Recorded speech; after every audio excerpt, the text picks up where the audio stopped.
Welcome to Irshad study. Irshad study में आपका स्वागत है। आइए आज हम कक्षा 10 का जो है प्रश्नावली 4.3 का जो लास्ट नंबर सवाल है बचा, उसको हम सोल्व करेंगे और अगले प्रश्नावली पर चलेंगे, यानी 4.4 पर चलेंगे। तो पहले जो आपका 4.3 का जो लास्ट सवाल वो सोल्व कर लेते हैं। इसमें बोला है कि दो वर्गों का क्षेत्रफलों का योग 468 है, यानी दो वर्ग है, वो दोनों का क्षेत्रफलों का योग कितना है आपका 468। देखिए आप लोग क्षेत्रफल निकालने के लिए उसको भुजा की जरूरत होती है, लेकिन इसमें भुजा दिया नहीं है, तो हम इसमें क्या करेंगे, दो वर्ग बनाएंगे। दो वर्ग है, मान लेते एक वर्ग ये है और एक वर्ग मान लेते हम ये है। ये दोनों का क्षेत्रफल का योग कितना आपका 468। अगर हमको एरिया यानी भुजा पता रहता तो हम क्षेत्रफल आसानी से निकाल लेते, लेकिन इसमें हमको एरिया यानी भुजा पता नहीं है, तो क्या करेंगे, क्या बोले, जो चीज पता है उसको मान लेना है। चलिए आगे और पढ़ते क्या है। बोले यदि उसके परिमाप, इसका परिमाप भी बोला है, परिमाप का अंतर मतलब क्या होता है आपका घटाओ 24 है, तो दोनों वर्ग का भुजा ज्ञात करें। तो क्या बोलते आपको, जो चीज पता न रहे उसको मान लेना है। इसमें क्या नहीं पता, हमको भुजा पता नहीं है, इसमें हम भुजा मान लेते हैं अगर x, तो आप इसका क्षेत्रफल निकाल सकते हैं, आराम से निकाल सकते हैं। इसमें बोला दो वर्गों का क्षेत्रफल, यानी पहला वर्ग का हम क्षेत्रफल निकालेंगे तो क्या होगा, क्षेत्रफल का फॉर्मूला होता है भुजा स्क्वायर। क्या भुजा, तो भुजा कितना हमको x का स्क्वायर, इसका अगर मान लेते हम y भुजा, तो इसका भी यही होगा सूत्र, भुजा स्क्वायर यानी y का स्क्वायर। यही बोला इन दोनों का योग, यानी इसका योग और इसका x square plus y square बराबर कितना आपका 468 बोला है। ठीक, तो यही जो चीज ना दिया रहा उसको मान लेना। तो यहाँ मानना क्या है, माना कि छोटा वर्ग की भुजा, छोटा वर्ग की भुजा मान लेते हम x मीटर। ठीक, बड़े वर्ग की भुजा, बड़े वर्ग की भुजा मान लेते हम क्या, यानी पहला वर्ग भी आप मान सकते हैं, दूसरा तो मान लेते हुए, लेकिन इसमें बड़ा है कि छोटा है कि हो सकता है बराबर भी हो, कुछ भी हो सकता है, तो इसलिए हम मान लिए बड़ा और छोटा। ये दोनों क्या बोला था, यानी वर्गों का क्षेत्रफलों का योग, ये दोनों का क्षेत्रफल कितना आया, हो गया आपका एक्स स्क्वायर एक वाई स्क्वायर, ये दोनों के योग, तो हम डायरेक्ट लिख लेते हैं x square plus y square बराबर 468। हमको बोला था कि दोनों वर्ग के क्षेत्रफलों का योग, यानी दोनों का हम क्षेत्रफल निकाले, एक का निकला एक्स स्क्वायर, एक का निकला वाई स्क्वायर, ये दोनों का योग, तो ये दोनों का हम जोड़े क्या लिखे 468। इसको आप चाहे समीकरण 1 मान सकते हैं। प्रश्नानुसार चलना आपको, आप प्रश्नानुसार अब बोला है कि यदि उसके परिमापों का अंतर, अब इसका परिमाप का सूत्र क्या होता है, 4 गुने भुजा, तो 4 गुने भुजा, तो देखिए तो 4 तो ऐसे रहेगा, भुजा कितना माने इसका x, तो हो गया आपका इसका 4x। इसका अब यही फॉर्मूला 4 गुने भुजा, तो 4 तो हो गया, भुजा कितना माने y, तो इसका हो गया 4y। ये दोनों का अंतर मतलब 4x माइनस 4y बराबर मतलब बोला है 24। कितना, तो अंतर का मतलब क्या बोले थे आप लोग को, होता है घटाओ, इसका अंतर हम निकाले कितना 24। तो लिखेंगे डायरेक्ट हम परिमाप, यानी 4x माइनस 4y बराबर 24। इसमें से आप एक चीज यानी कॉमा ले सकते हैं 4, या 4 से दोनों तरफ भाग करने पर ये भी लिख सकते हैं आप। तो 4 अगर हम कॉमा ले लेंगे तो बचेगा कितना कॉमन, x माइनस वाई बराबर 24। इधर 4 गुना में इधर देंगे तो क्या हो जाएगा आपका भाग में, तो 24/4, तो 6 चौक 24, यानी x माइनस वाई बराबर हो गया आपका कितना 6।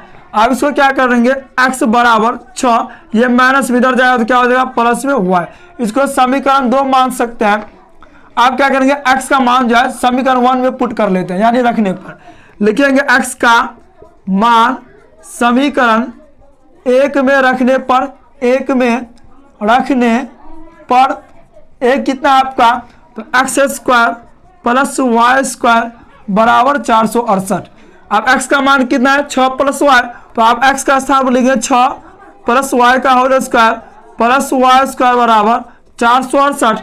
ये हो गया आपका a प्लस बी को होल स्क्वायर पे, तो a स्क्वायर हो गया, a तो हो गया इसमें 6, अब b हो गया y, तो लिखेंगे a स्क्वायर यानी 6 का square plus 2ab plus b square जहाँ पर y का स्क्वायर प्लस वाई स्क्वायर बराबर 468। फिर देखते 6 का इनको 6 मतलब पढ़ेंगे तो 6 हो गया 36 प्लस 6 दूना 12y प्लस वाई स्क्वायर बराबर 468। यहाँ लिख लेते हैं 36 plus 12y plus y square 2y² बराबर 468। कितना हो गया आपका 468। अब यहाँ लिख लेते हैं, देखिए 36 को ऐसे लिखना है 36 प्लस 12y प्लस 2y²। अब देखिए ये जो है 468 बराबर किस साइड है, बराबर किस साइड लेंगे तो क्या हो जाएगा आपका -468 बराबर 0।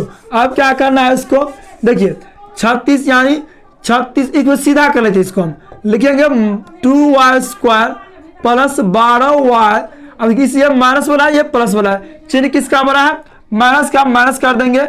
468 में से 36 हम घटा लेंगे, 8 में से 6 गया 2, 6 में से 3 गया 3, ये बच गया 2, 232 बराबर हो गया कितना आपका 0।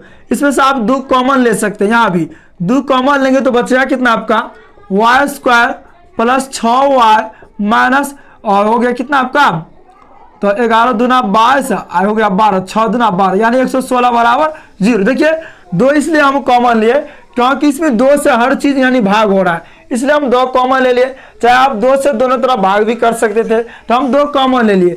बच कितना गया आपका y² प्लस 6y माइनस 116, 2 का 2 और 2 का 16। ठीक, ये हो गया आपका क्या गुना में 60 भाग में चला जाएगा 0। अब क्या किए थे आप, ये हो गया आपका समीकरण। बोले थे आप लोग क्या, ये समीकरण जो है आप 3 तरीके से सोल्व कर सकते हैं। पहला गुणनखंड विधि से, दूसरा द्विघात सूत्र से, या आप पूर्ण वर्ग विधि से। इसका चले गुणनखंड नियम क्या था, यानी पहला यानी y² गुना का लास्ट गुना करना है। 1 और 116 गुना करेंगे तो 116 ये आएगा। और इसका क्या करना था, आप बोले थे इसका ऐसा खंड करना है जिसे हम जोड़ के और घटा करके हमको क्या करना है 6y पुराना है। आप लोग हम खंड कितने मरतबा बता चुके हैं, इसलिए देखिए इसका खंड जो होता है 18 गुने 12, यानी 18 को 12 से आप गुना कीजिएगा तो 116 आएगा, और 18 में से हम 12 घटाएंगे तो 6 आ जाएगा। इसलिए खंड किया हुआ है तो हम ये डायरेक्ट ले लेते हैं आपका y² इधर ले लेंगे प्लस यानी 18y माइनस 12y माइनस 116 बराबर 0। यहाँ प्लस में इस माइनस में क्यों लिए, क्योंकि प्लस में 6y हमको पुराना था, इसलिए क्या जिसका चिन्ह बड़ा रहता है उसी का चिन्ह होता है, इसलिए हम बड़ा में 18y प्लस में लिए, माइनस में 12y लिए। अब ये दोनों में से कॉमन ले सकते क्या, तो y कॉमन लिए तो क्या ये 2y था, 1y कॉमन आ गया, बच कितना है 1y प्लस ये y तो कॉमन ही, तो बचा कितना आपका 18। यहाँ क्या चीज कॉमन ले जो ब्रैकेट के अंदर सेम चीज आ जाए। यहाँ अगर हम -12 कॉमन लेते हैं तो -12 कॉमन आ गया, बच गया y माइनस माइनस प्लस 18 बराबर 0। अब लिखना है, एक बार ब्रैकेट वाला को लिख लेना है और एक बार बिन ब्रैकेट को लिखना है, y माइनस 12 बराबर 0। लिखेंगे y प्लस 18 बराबर 0, यानी y बराबर प्लस में 18 इधर तो माइनस में 18, ये लिखेंगे y माइनस 12 बराबर 0, यानी y बराबर प्लस 12। तो आप लोग को बोले थे हम माइनस में तो मान होता नहीं है, तो इसीलिए इसका मान निगेटिव, तो प्लस से मान रहता है। तो लिखेंगे यहाँ y किसको माने थे, तो y हम माने थे बड़े भुजा का मान, तो बड़ा भुजा हो गया आपका 12, बड़ा भुजा हो गया आपका 12। और देखिए छोटा भुजा कितना होगा आपका, तो छोटा भुजा जो होगा आप इसमें आप सेट कर सकते हैं x प्लस y, यानी छोटा भुजा जो होगा छोटा भुजा, तो आप क्या लिख सकते हैं यहाँ, यानी 6 प्लस y, तो 6 हो गया आपका 6, y हो गया आपका कितना, तो 12, तो 6 12 18 मीटर। यहाँ बड़ा भुजा हो गया आपका जो है 6, छोटा भुजा हो गया 18। तो आई होप आप लोगों को बहुत अच्छे से समझ आए होंगे।